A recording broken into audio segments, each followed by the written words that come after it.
예전에 제가 어렸을 때 저희 어머니를 통해서 제가 태어난 그 상황을 제가 들은 적이 있었어요. 우리 어머니께서 43세에 저를 낳으셨는데 저를 임신했을 때에 어머니께서 저를 낳고 싶지 않으셨다 이렇게 얘기를 하셨습니다. 왜냐하면 사는 것도 힘들고 그리고 연세도 있으시고 그리고 이제 나이도 많으시고 그러니까 이 아이를 낳아서 내가 어떻게 기를까 아마 그런 생각들을 많이 하셨는가 봐요. 그리고 이제 그때 이제 저희 아버지께서 경상북도 경주에 살다가 강원도 철원이라고 하는 곳으로 이렇게 이사를 왔으니 얼마나 힘드셨겠어요. 그런데 이제 그런 가운데 임신이 떡 됐네. 그러니까 우리 어머니 얘기가 그래요. 좀 창피했다고 그렇게 얘기하시더라고요. 나이 들어서 임신하니까 좀 창피하셨대요. 그리고 나와서 기를 생각을 하니까 또 그건 역시 많이 고민이 되셨고 그래서 옛날에 민간요법으로 이렇게 아이를 띄는 경우가 있었나 봐요. 간혹. 그래서 뭐 간장도 먹고 뭐 좀 그렇게 하셨다는 거예요. 근데 어느 날 우리 애삼촌께서 우리 어머니께서 이제 동생들이 있었는데 누나 집에 온 거예요. 저한테는 외삼촌이죠. 근데 그 소리를 들으니까 우리 애삼촌이 그러셨다는 거야. 그러다가 애도 유산도 안 되고 자칫 잘못하면 아이가 좀 잘못된 아이가 태어나면 어떡하려고 그러냐 이 얘기를 하셨다는 거예요. 그래서 우리 어머니가 그 소리를 듣고 그래 그럴 수 있겠구나 그러고서는 그냥 유산하려고 하지 아니하시고 저를 낳으셨다는 거예요. 그래서 제가 가끔 그래요. 내가 이렇게 작은 건 우리 엄마가 나를 뱃속에서 좀 나를 띄고 싶어서 엄마 뱃속에서 제대로 못 자란 거 아니냐 제가 이제 우스갯소리로 이제 그렇게 합니다.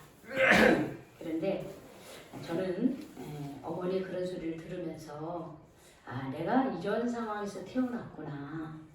우리 어머니가 나이 들어서 이렇게 노년에 어떻게 보면 노년이죠. 노년에 이렇게 나를 낳으셔서 많이 고생을 하셨구나. 이제 그 생각을 하면서 제 마음속에 참 감사하다 그런 마음이 그런 생각을 한 적이 있었습니다. 오늘 예수님의 탄생 과정도 여러 가지 이렇게 과정들이 있었어요. 보면 예수님이 탄생한 그런 그 상황들을 보면요. 여기 보면 그때라고 이렇게 시작을 하고 있습니다. 그때에 그때가 언제냐? 예수님이 탄생했던 그 시절을 말하는 거예요.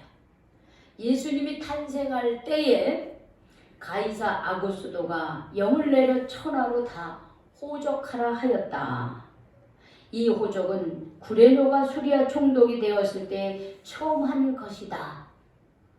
이러한 역사적인 기록을 남기고 있습니다. 그러니까 예수님이 이 땅에 태어나실 때에 그 시대가 어떤 시대였느냐?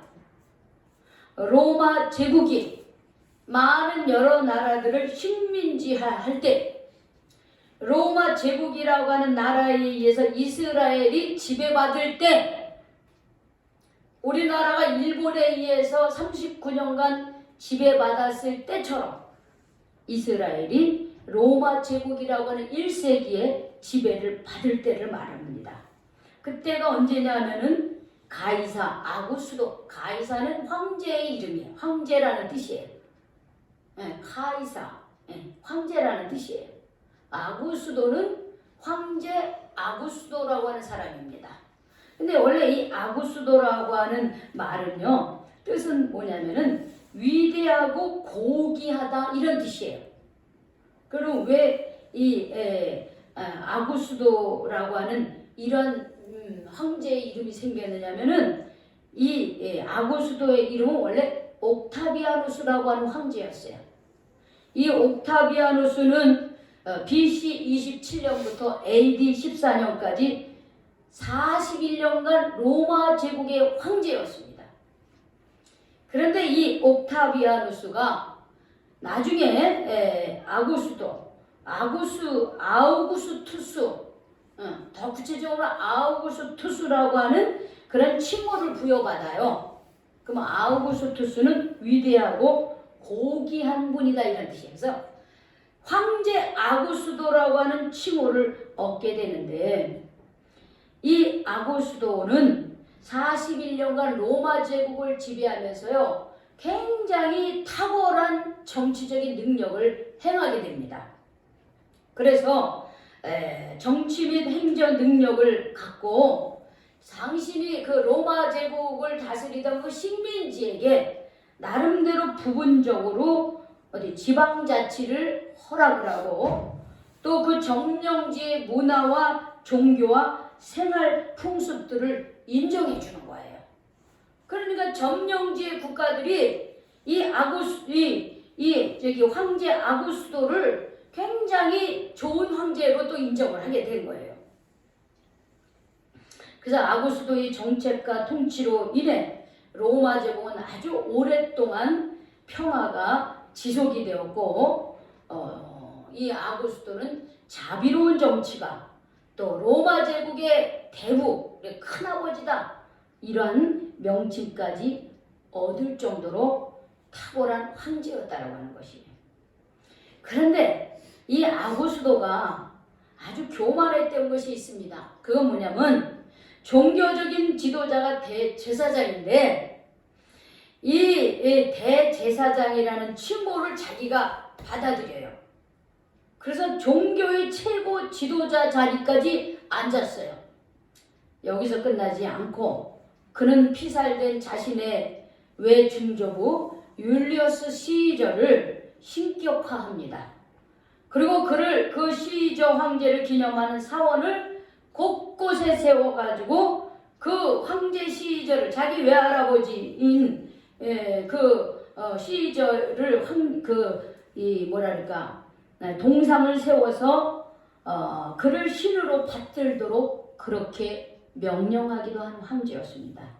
그래서 이 아구스도 황제는 많은 업적을 가졌고 탁월한 정치 지도자였지만 사실은 하나님 앞에는 많은 범죄를 저지른 황제 중에 한 사람이었습니다. 그러니까 바로 그 시대라고 하는 거예요. 바로 그 시대에 이 아구스도 그 황제는 어떤 명령을 내리냐면은, 로마 제국이 점령한 모든 로마 제국에 포함된 그런 그 나라들에 있는 사람들에게 호적을 정리하게 하는 거예요. 호적을. 사람들이 자기 고향에서 떠나서 여기저기 많이 살잖아요. 근데 호적을 어떻게 정리를 하게 되면 호적을 정리할 때는 자기가 원래 태어났던 고향으로 가서 호적을 신고를 해야 되는 거예요. 제가 어렸을 때만 해도 지금 우리는 주민등록, 등본, 또 원본 이런 거 뗄 때 우리는 집에서도 뗄 수가 있어요. 주민자치센터를 가지 않아도 뗄 수가 있어요. 자, 똑바로 앉읍시다. 똑바로 앉아요. 말씀을 들을 때는 자세가 바라야 돼. 편하게 집에서 누워있는 것처럼 그렇게 들으면 안 돼. 그러면 어떻게 해요? 말씀을 듣는 자세가 다르면은 말씀이 제대로 안 들어와요. 바른 자세로 하세요. 그래서 지금 주민자치센터에 가면은 다 그걸 뗄 수 있어요. 호적, 등본 뗄 수 있고, 초본 뗄 수 있고, 다 뗄 수 있어요. 그런데 예전에 제가 어릴 때만 해도 호적 초본을 떼려면, 호적 등본을 떼는 것은 동사무소에 가서 뗄 수 있어요. 근데 호적 초본을 떼려면 꼭 반드시 어디로 가야 됐었냐? 고향에 돌아갔었어요. 그쵸? 제가 어렸을 때만 해도 그랬어요. 근데 이제 워낙 이제 이사들 많이 가니까 불편하잖아요. 근데 지금은 이제 다 아무 데서나 뗄 수 있습니다. 근데 2000년 전에는 호적을 정리하기 위해서는 자기의 고향으로 가가지고 호적을 정리해야 되는 거예요. 그러면 왜 이 황제는 이 호적을 정리하게 했느냐? 목적은 딱 하나예요. 호적을 정리함으로써 어떻게 해요? 세금을 많이 걷어들이기 위해서 그런 거예요. 한 사람당 한 사람에게 걷어들이고 싶은 세금이 있었던 거예요. 그래서 호적 정리를 하게 한 거예요. 그래서 호적을 그 정리할 때는 그 기록에 이름과 직업과 재산과 그 다음에 친척 관계를 다 정리하도록 했습니다. 그러니까는 이 황제 아고스도는 그 온 천하에, 즉 로마 제국에 있는 모든 점령지 국가의 호적을 정리하게 합니다. 그래서 모든 사람이 다 자기 고향으로 돌아가서 호적을 정리하게 되는데, 그때의 요셉은 다윗의 집 족속이기 때문에 다윗의 집 족속이 고향이 어디예요? 유대 땅 베들레헴인 거예요. 유대 땅 베들레헴과 그 다음에 지금 현재 이 다윗과 마리아가 살고 있는 지역은 갈릴리 나사렛이라고 하는 동네예요. 그러니까 갈릴리 나사렛에서 유대 땅 베들레헴까지의 거리는 약 144km라고 하는 거리입니다. 그러니까 상당히 먼 거리죠. 상당히 먼 거리. 144km면 저희 집이 저희 집 한 100km 될래나? 저 여기에서 우리 집까지 가려면 100km 정도 되는 것 같아요. 근데 100km가 좀 넘나? 여기서 우리 집보다 조금 더 먼 것 같아요. 그러면 가까운 거리입니까? 지금은 가까운 거리야.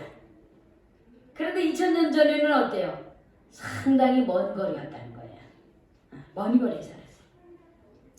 근데 요셉이 그 호적을 하기 위해서 이 나사렛 동네에서 유대 땅 베들레헴으로 다윗의 동네로 가는데 혼자 간 것이 아니라 누구랑 같이 갔어요?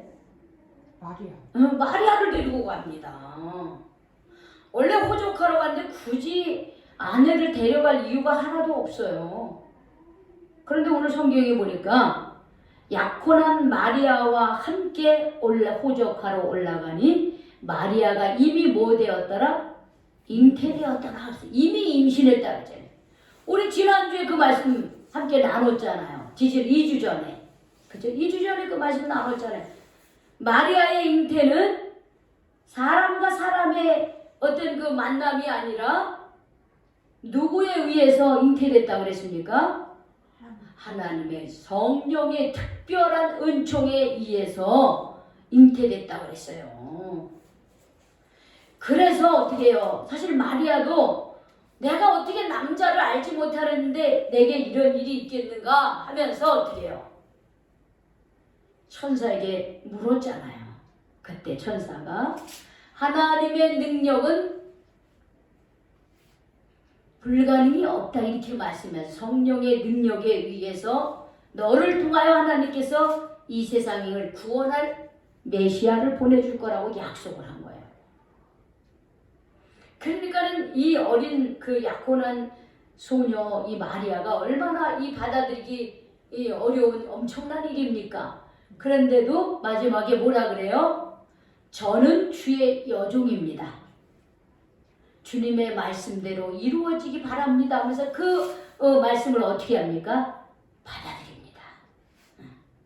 자기가 죽음을 각오하고서도 하나님의 뜻에 순종하기로 마음을 먹어요. 그런데 이 즈음에 어떻게 해요? 요셉도 마리아가 임신했다는 소식을 듣습니다. 우리가 이 말씀은 마태복음 1장에 나오는 말씀, 마태복음 1장, 우리가 읽지는 않았지만 마태복음 1장에 보면은 1장 18절에 25절에 보면 그 요셉의 그 아주 그 뭐랄까 그 아주 심각한 그 마음의 상태가 기록이 되어 있어요. 요셉이 마리아가 임신했다는 소식, 아마 이 갈라는 나사렛 한 마을에 살았어요. 이 마리아 요셉은. 요셉은 몰락한 다윗의 후손이었고, 그 다음에 마리아는 어떻게 해요? 레위 족속 그 대제사장직의 후손이었어요. 그러니까 상당히 원래 가문들은 서로 어떻게 해요? 뼈대가 있는 가문이에요. 이쪽은 대제사장의 가문이고 이쪽은 다윗 왕가의 후손인 거예요. 그러니까 나름대로 갈릴리 나사렛에서는 그래도 이렇게 인정하는 가문이죠. 그런데 그 두 가문이 마리아와 요셉이 결혼이 아니라 약혼만 한 상태인데 아직은 어떻게 해요? 함께 잠자리를 하지 않은 가운데 있는 거예요. 그런데 마리아가 임신했다라고 하는 소문이 어떻게 해요? 퍼지죠. 왜? 제가 배가 불러오니까. 마리아의 배가. 근데 성경에 보니까 요셉은 의로운 사람이라 했어요. 선하고 의로운 사람이라 했어요. 그래서 이제 그것 때문에 이 마리아를 욕되게 할 수 있고 수치스럽게 할 수 있고 돌에 맞아서 죽게 할 수도 있었지만은 요셉은 그렇게 하지 않습니다. 성경에 의로운 사람이라 조용히 정리를 하려고 마음 먹은 거야. 그래, 내가 저 여자랑 약혼했지만 내 짝이 아니구나. 이 남자로서 얼마나 속상한 일이에요. 어? 아니 나랑 지금 잠자리도 하지 않았는데 임신을 해서 지금 잉태를 해서 배가 불러오네? 그 기가 막힌 일 아니에요. 응? 그런데 이 요셉은요, 그거를 조용히 어떻게 해요? 조용히 파혼을 하려고 이렇게 마음을 먹어요.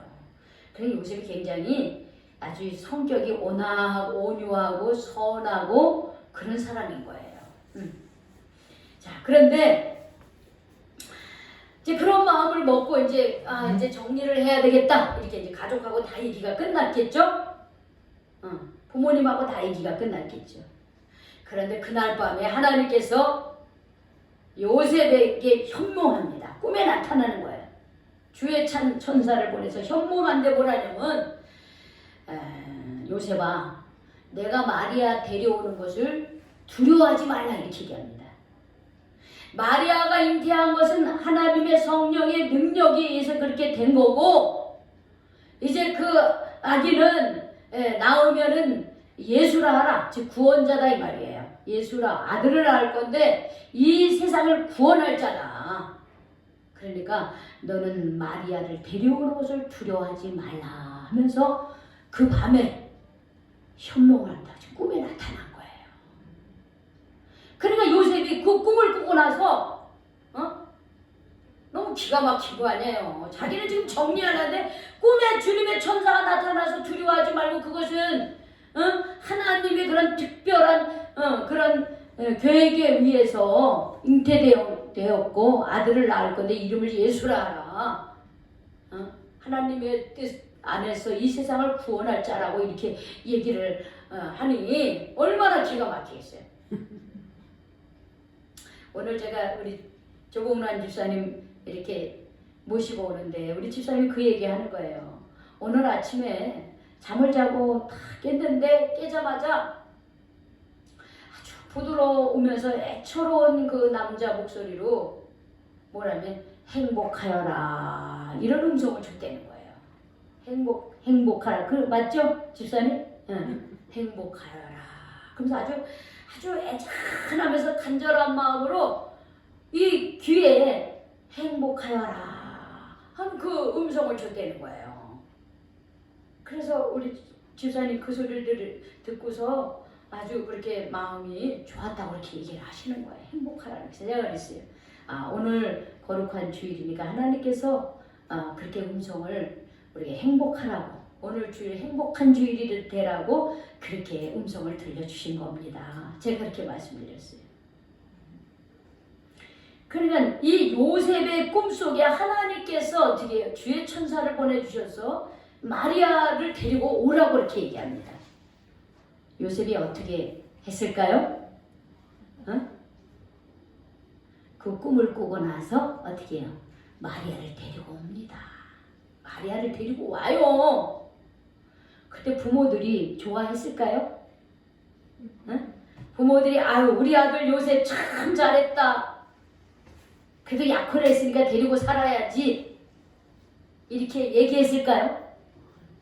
자기가 꿈꾼 것을 부모님에게 얘기하면서 어젯밤에 저는 이거를 부모님하고 다 의논해가지고 이제 조용히 끊으려고 했는데 어젯밤에 하나님께서 꿈에 나타나서 이렇게 말씀하셨습니다. 그러니까 저는 그 말씀에 순종해야 되겠습니다. 이렇게 말했을 때 부모들이 그래 그렇게 해라 그렇게 했습니까?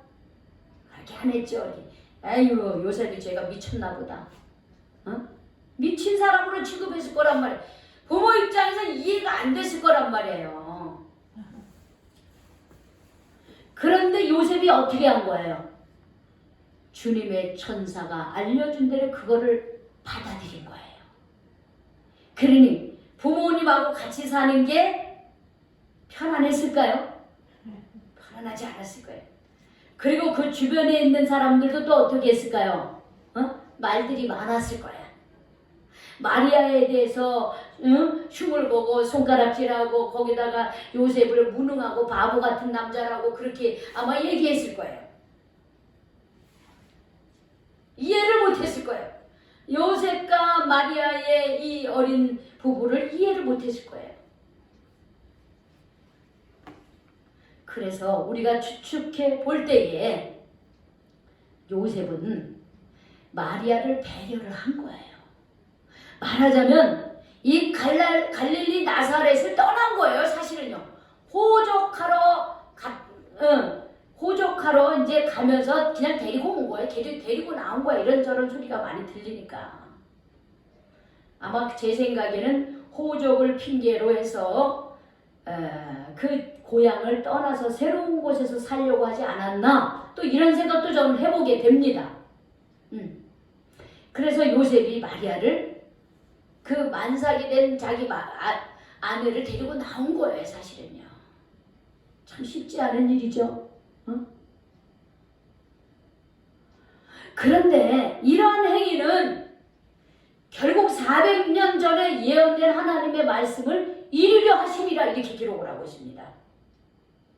미가서 5장 2절에 이런 말씀이 있어요. 베들레헴아 너는 유다 족속 중에 작을지라도 이스라엘을 다스릴 자가 내게서 내게로 나올 것이라. 이런 400년 전에 이 세상을 구원할 구원자에 대한 예언을 미가 선지자를 통해서 하나님은 이미 예언을 해 주신 거예요.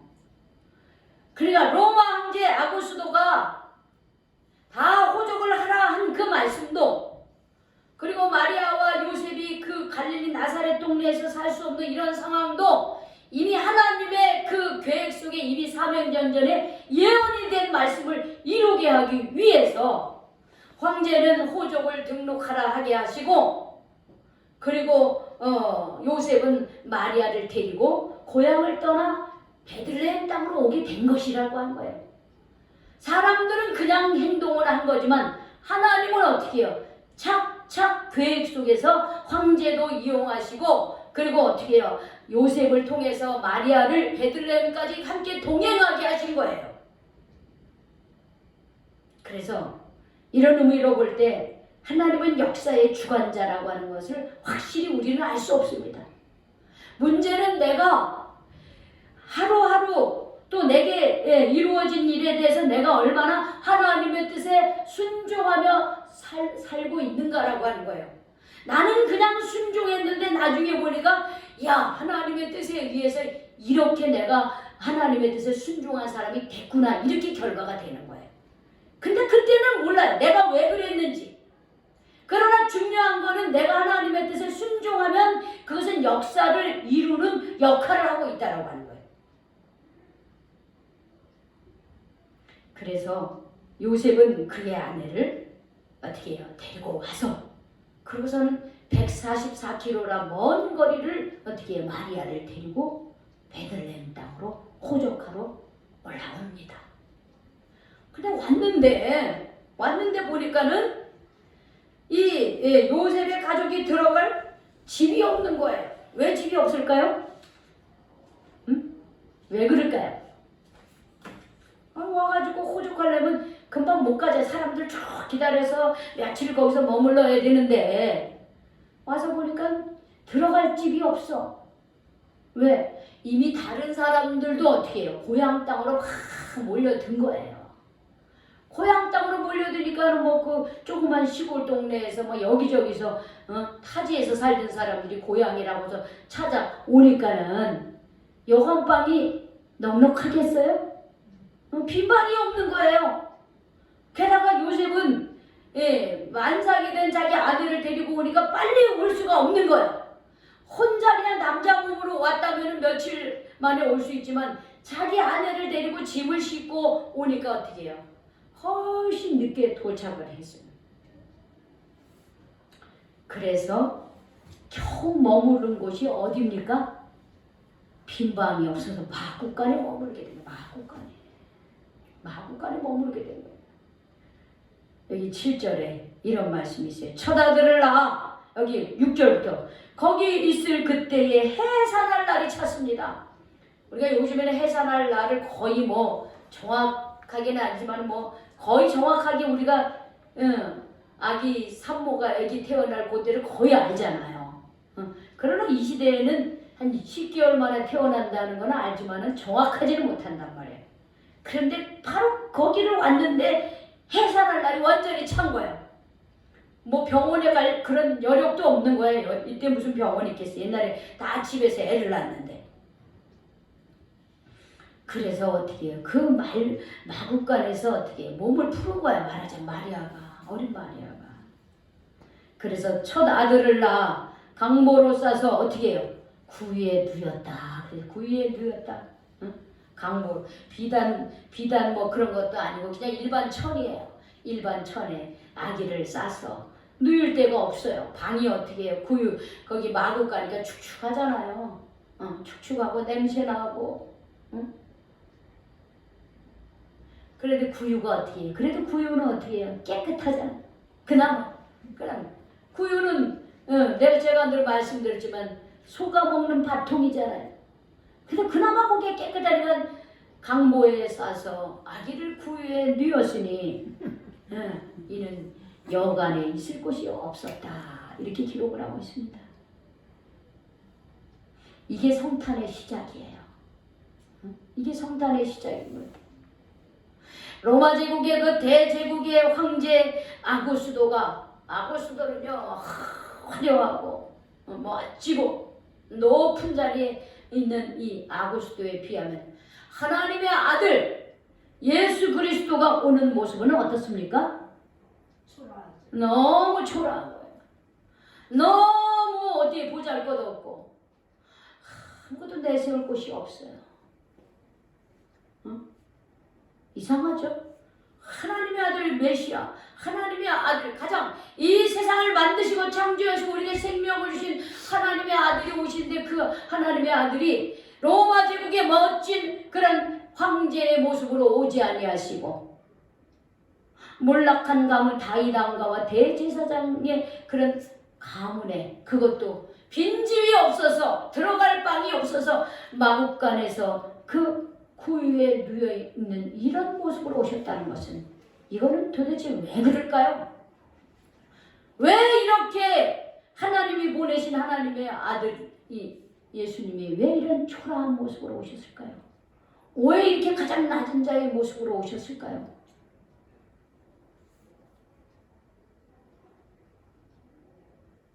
여러분 이번 한 주간 생각하시기 바랍니다. 왜 우리 주님이 이렇게 가장 낮고 천한 모습으로 오셨는가?